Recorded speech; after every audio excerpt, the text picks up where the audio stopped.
Today, we find ourselves at a pivotal moment in history where the foundational values of our democracies, particularly free speech, are being questioned, redefined, and in some cases, suppressed. The recent discussions at the Munich Security Conference, and Vice President JD Vance's remarks, have reignited a fundamental debate. What does it mean to truly uphold free speech in a democratic society? I want to ask you about what happened in Munich, Germany at the Security Conference. Vice President Vance gave a speech, and he told U.S. allies that the threat he worries about the most is not Russia.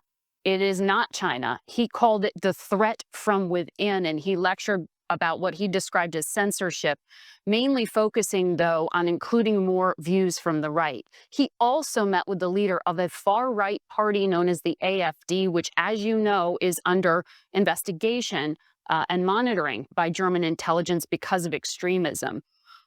What did all of this accomplish other than irritating our allies?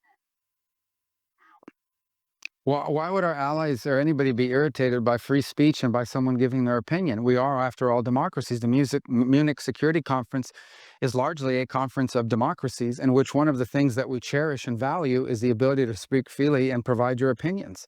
And so I think if anyone's angry about his word, they don't have to agree with him, but to be angry about it, I think actually makes his point. I thought it was actually a pretty historic speech, whether you agree with him or not.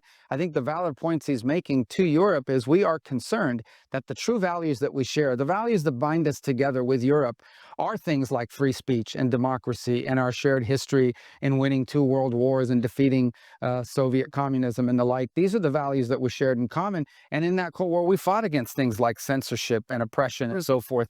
And when you see backsliding and you raise that, that's a very valid concern. We can't tell them how to run their countries. He simply expressed in a speech his view of it, which a lot of people frankly share. And I thought he said a lot of things in that speech that needed to be said.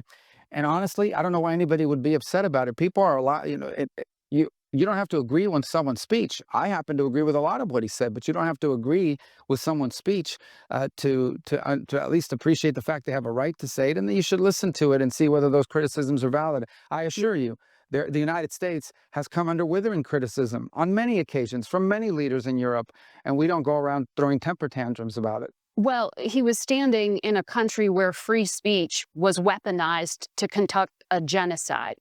And he met with the head of a political party that has far-right views and some historic ties to extreme groups. The context of that was changing the tone of it. And you know that the censorship Disagree with was you. specifically about the right. No, I have to disagree with you. Free speech was not used to conduct a genocide. The genocide was conducted by an authoritarian Nazi regime that happened to also be genocidal because they hated Jews and they hated minorities and they hated those that they had a list of people they hated, but primarily the Jews. There was no free speech in Nazi Germany. There was none. There was also no opposition in Nazi Germany. They were a sole and only party that governed that country. So that's not an accurate reflection of history. I also think it's wrong. Again, I go back to the point of his speech. Okay, the point of his speech was basically that there is an erosion in free speech and intolerance for opposing points of view within Europe. And that's of concern because that is eroding. It's not an erosion of your military capabilities. That's not an erosion of your economic standing. That's an erosion of the actual values that bind us together in this transatlantic union that everybody talks about. And I think allies and friends and partners that have worked together now for 80 years should be able to speak frankly to one another in open forums. Without being offended, insulted, or upset. And I spoke to foreign ministers from multiple countries throughout Europe. Many of them probably didn't like the speech or didn't agree with it, but they were continuing to engage with us on all sorts of issues that unite us. So again, at the end of the day, I think that people give that is a forum in which you're supposed to be inviting people to give speeches, not basically a chorus where everyone is saying the exact same thing. That's not always going to be the case when it's a collection of democracies where leaders have the right and the privilege to speak their minds in forums such as these.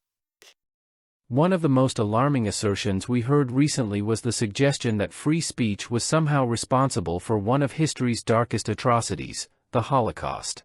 Let's be absolutely clear, this is a profound misrepresentation of history. The Nazi regime did not operate under the principles of free speech. Quite the contrary, Nazi Germany was an authoritarian dictatorship where free speech was systematically eliminated. Dissent was silenced, opposition crushed, and independent thought erased. The genocide of millions was not enabled by free speech but by its complete and total eradication. To conflate free speech with genocide is not just historically inaccurate, it is dangerous. It is an argument that, if accepted, justifies censorship under the guise of preventing extremism. It distorts the very purpose of free speech, to allow debate, to challenge authority, and to prevent the rise of unchecked power. Vice President Vance's speech in Munich was not just a critique of European policies, it was a defense of the core democratic values that unite the West. He pointed to an undeniable reality: the increasing suppression of right-leaning views in Europe, the silencing of voices that question prevailing narratives, and the tendency to dismiss legitimate concerns as extremism. We are witnessing a worrying trend where open dialogue is being replaced by enforced consensus, where legitimate political movements are labeled as threats, where debate is no longer encouraged but deemed dangerous. This is not the path of a healthy democracy. This is the path of stagnation, resentment, and ultimately, division. Let us not forget, democracy thrives on dialogue. The right to express differing views, whether they come from the left, the right, or anywhere in between, is not a privilege, it is a fundamental right. When people feel their voices are suppressed, when they believe their perspectives are dismissed, they do not simply vanish. Suppression breeds extremism. Open dialogue prevents it. Vice President Vance met with leaders from across the political spectrum, including controversial figures from the AfD party in Germany. Some argue this was inappropriate. But let's ask ourselves, when did talking to someone become an endorsement of all their beliefs? Democracy requires us to engage, to debate, to challenge. That is the only way progress is made. Historically, the United States has been subject to intense criticism from our European allies, yet we have accepted these critiques in the spirit of debate. That is what strong democracies do. We do not silence those we disagree with, we engage with them. We respond with reason, not suppression. If our European allies truly value democracy as they claim, they should welcome differing perspectives rather than fear them. It is deeply concerning that certain institutions in the West are adopting tactics that mirror those of authoritarian regimes. The suppression of speech in the name of tolerance or safety is, in itself, a form of oppression. When speech is regulated to only include what is deemed acceptable by those in power, then free speech no longer exists. If we allow the argument that free speech can be weaponized to stand, then we open the door to justifying censorship based on subjective interpretations of harm. And once that door is opened, who decides what is acceptable?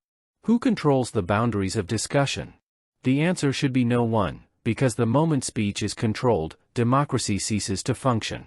As conservatives, we stand for the preservation of democratic values. We believe in a society where debate is encouraged, where dissent is not feared but welcomed, and where the principles of free speech are not compromised in the name of political convenience. We are at a crossroads. Will we allow fear to dictate the terms of our discourse, or will we reaffirm our commitment to the principles that have made Western democracy the most successful political system in history? Our challenge is not to censor but to convince. Our duty is not to silence but to engage. Our responsibility is not to rewrite history but to learn from it. The solution to bad ideas is not censorship, it is better ideas, spoken more loudly and defended more courageously. Let us rise to this challenge.